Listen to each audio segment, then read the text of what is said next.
Okey semua, minggu ni Farhan berada di Baguh, Johor, sambil melawat ayah Farhan kat sini.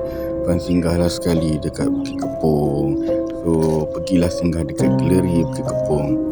So biasalah tempat-tempat sejarah macam ni, banyaklah kesan-kesan sejarah yang kita boleh jumpa, terutama sekali dekat Bukit Kepong ni.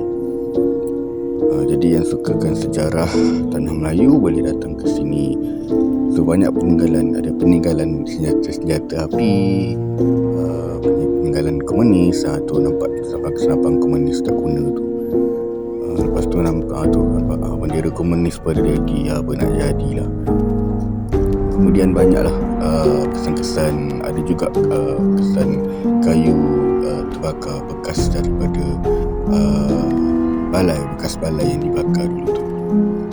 Banyaklah info yang kita boleh dapat kat sini. Bukit Kepong ni terletak di daerah Baguh, tapi dia belah dalam sikit, bukan kena pergi ke arah dekat-dekat dengan Felda Cemplak kat sini. Galeri Bukit Kepong ni dia betul-betul berada dekat tepi sungai Muar. Banyaklah benda yang korang boleh belajar kat sini, boleh tengok sejarah semua kan. Tengoklah tu, banyak lagi info-info. Ni kereta polis yang dulu semua masih ada. Ada bot, ada kereta polis, semualah. Bukit Kepong, Johor.